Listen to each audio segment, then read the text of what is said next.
Right, guys, on the stories in a day. These are some stories. This is a thing called you get an husband one, because what happened? Someone called husband years ago. Somebody said they're going to shoot him, and they never took it. They just took it lightly. So later on, he got shot. So they brought this new thing called husband one with this lad's name called husband.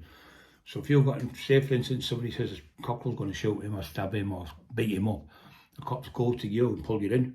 So I was in jail, and I had a bit of trouble in there with a couple of kids. There was an idiot in there from Chesterley Street. Just when he was on about County Down the other day, it just come my head.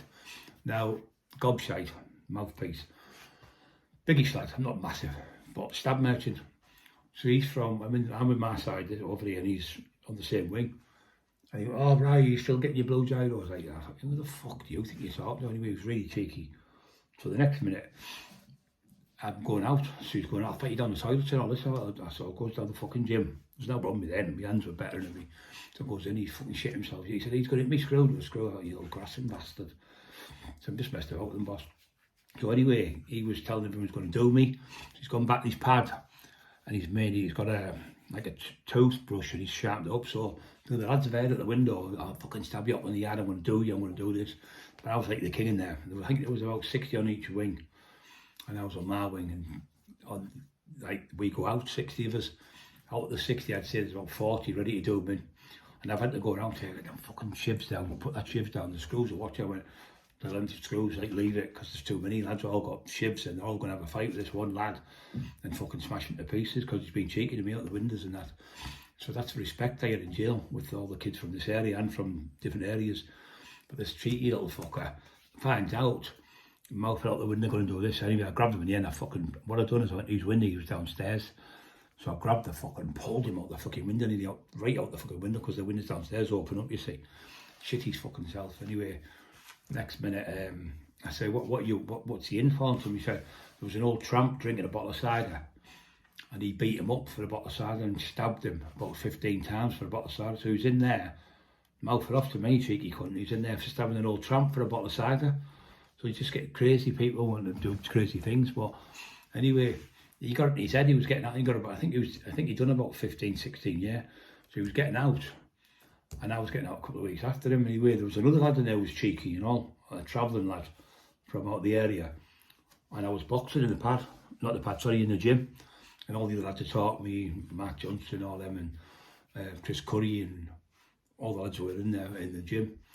Got Hartlepool lads and nice lads. And me, I'm boxing, like shadow boxing, like in the mirror. So he goes, what you doing hurt yourself? I said, well, you couldn't fucking hurt me. He was about 5'2", 5'4", about 10 stone. I looked at him, he's daft little cunt, like that, so I just ignored him. Anyway, the next minute, cheeky again, I'm starting water in the gym. He starts again, I'll be able to fight you because I'm faster. And he's like, anyway, fucking next minute, kid goes, oh, fuck off. About 22-year-old from Ingleby Barwick, where I live, see him in all the shops all the time still.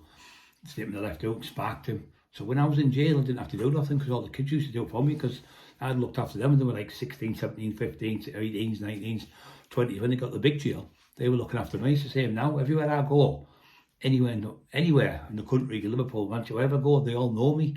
Then they've got respect for me, because I've never bullied anyone. I'm not a bully. So people have that respect. But getting back to these lads, so 2 of these are getting out the same day. And there's a lad in there who's fucking crazy. He was up for about 35 when he cut people. He used to cut people across the face and on the phones and stuff. Section 18s, he had about fucking 15 Section 18s he was up for. I think he got most of them dropped in the end, but he was up for those. And he was only tiny, lethal with a knife, and he was a nice merchant. So anyway, I've gone home. I've got out, got bail, 14th of December it was. So I got out, I'm out. I'm in there for fighting a black lad from, big lad, black, about 6'10", fucking huge, biggest person I've ever fought, biggest man I've ever seen in my life. I fought him from Billingham, the people in Billingham, the screws will tell you, who were in the jail. But I've got out, and these 2 people have said, oh, when I get out, Cottle's going to get me done. And this was one of the travelling lads, and another lad who was telling me one where he killed the lad for the bottle of, killed the old tramp for a bottle of cider. So I've got out. Anyway, fucking police have come to my door. Tomorrow, such and such. I didn't even know the name of these people. I knew one of them, knew his second name. He said, he's getting out at one, he's getting out, and they both come to us saying that you're going to have them shot as soon as they get out of the prison, so they're going to be with police officers when they come out. I'm just letting you know, but we're giving you an husband warning. That was the very first time I heard of it. It was 2009, I think it was. So they give me an husband warning, and then that's what it was. And then later on, there was a bit of trouble in one of the shops. I had all the shops in Durham Road, Stockton, where Primrose Hill is. And what I used to do was go to the area, get one shop and then get another shop. So it was like playing Monopoly. I was getting all the little shops and bars and fish shops and Indian places. Anyway, I got one shop there. It was £400 a week. They were paying the doorman. £400 a week for each doorman on each door. So I said, I can do it for £400 a month. But I won't put no one else. What post up. So what I done is I went around the best fighters in that area. Knocked on the door and said to Dad, look, your kids are in there messing about, I'll be coming to see you. So it worked, so I done that. But one of them was a cheeky little cunt, he's dead now. He got stabbed to death. He's going, I'll fight you, I'm not scared of you. So I'm going over, Bram come with me, the cage fighter. Big bribe for that in Bensley. He goes over, goes to the shops. How then? You went, oh, then he takes it, he's got his top off, he's jumped about, he's got a physique a bit like Rocky Balboa. Ripped the fuck he was, about 12 stone. He's doing all this fucking kung fu. I said, come on then, I went there for fight him, and I took my top off. Oh, fuck that, and he ran up the street like that. And then he jumped in the phone box, I'll get the police, I'm getting the police. I went, fuck it now, so he's going to get the police on me. So later on, I've gone home. Police have turned up at my house, can we have a word with you? Yeah, he said, can you come down the station? We have to come down, because the officer who was with us is not on now, she's going to be on the next half hour or so. So they took me down, it's only about 5 miles where I live from.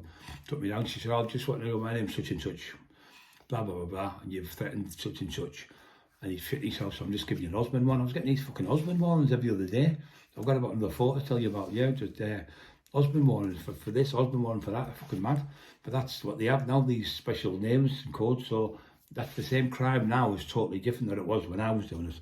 You could get away with things now, the technology, the DNA, and the cameras, the infrared things, and it's just, the technology is just too, you can't just do things like the old days.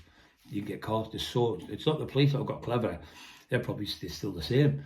But it's the technology, it's got clever. Look at that. Look at people who have skunk farms. They just have a zzz, flies over your house like a little, what's it called? A little computer, what's it called? I can't remember the name. They go in the air, the computer things. Not computer. See me, I'm stupid. When it comes to them drones, that's it, drones. Put a drone over your house and listen for the noise and the heat, the capture. So you can't do it like you used to. It's totally different now. You better go to college and get the job and looking after yourself. And don't forget, but all those people are watching the channel, if you go in the archives, which is my YouTube channel, go back 4 months, just push it back the page just to 4 months, and you'll see me talking about all these shootings and kidnappings and 3 shootings at the Blue Monkey. The people call it that sometimes, but it was Henry Africa's, and it was called the Coliseum. But it was shootings there, shootings at other nightclubs. I've got loads of rave club stories to tell you as well, so I'll start them at the rave ones, and I hope you like these stories, and see you soon. Don't forget to push the like buttons.